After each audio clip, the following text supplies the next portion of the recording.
Hey guys, what's up? Tyrone Bray here, founder of Titan Health and Performance, and welcome to this week's health tip.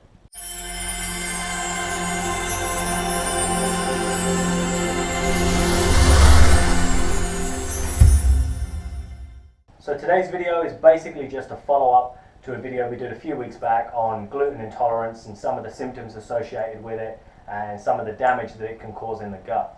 Basically, since then, quite a few of you guys have emailed me asking what it is I do with my clients if I suspect or if they suspect they are intolerant to grains. Well, basically here I just use a three-step process, and that tends to be good enough to determine whether somebody is intolerant or not and whether they should or shouldn't have them in the diet. Now, basically step one is eliminate them. Now, if you suspect you have a problem, the first thing you have to do is eliminate them, because obviously if you do have a problem, they're going to continue to cause obviously damage, and obviously the longer you ignore this, the more damage is going to be caused in the long run. So step one, of course, is eliminate. Now ideally you will eliminate them for 60 days. Now you can eliminate for longer, and if you do longer, it's even better. But you can sometimes get away with 30 days, but 60 days sort of to begin with is like the golden standard for me, in my practice. That's what tends to work best for me and my clients. In order to get the best results, we use 60 days. So you eliminate for 60 days. After this 60-day period, what you would then do with step two is have a grain day. Now by grain day, I basically mean for breakfast you might have cereals, for lunch you'll have sandwiches maybe, and for dinner you're going to have pasta. So basically you're just going to have a significantly larger amount than you would have maybe normally had, and obviously way more than you've had the last 60 days because you've not had any at all.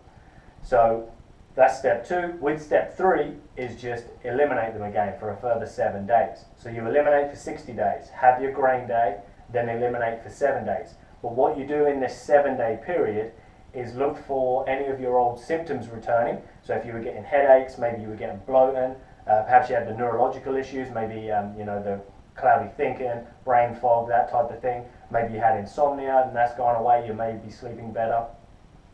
Maybe some of you women that are maybe in menopause, like getting the hot flushes, you may have found that they went away, and if so, if they went away in this period, you're obviously looking to see if anything like that comes back after you've had your grain day.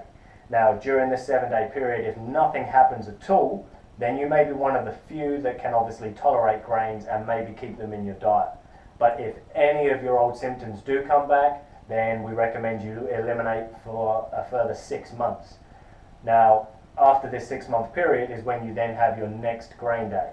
But most people by then just have gotten to the point where they're so used to not having any grain products in the diet, and usually 6 months in have way more energy, feel better, they're a lot fitter, etc., that they don't feel the need to bring the grains back in or even trial them.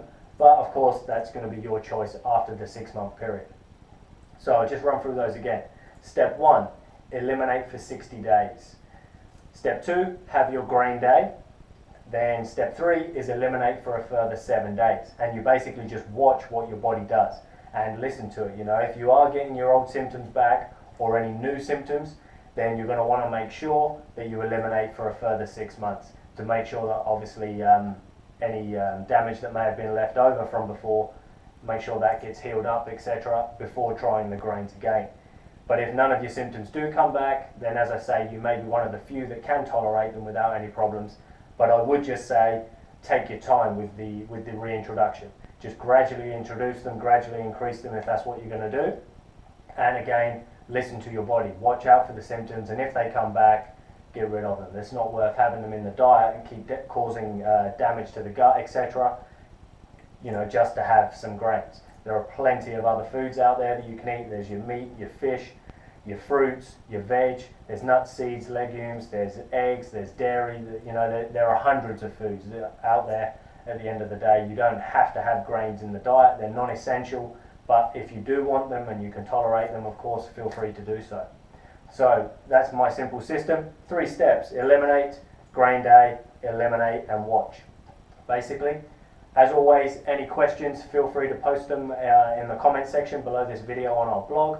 Obviously, if you have any insights of your own, perhaps you've got some experiences where you've had troubles with grains, and you think that your advice or your insights may help some of our other readers, feel free to post them below the video also, and I should get back to you guys as soon as I can.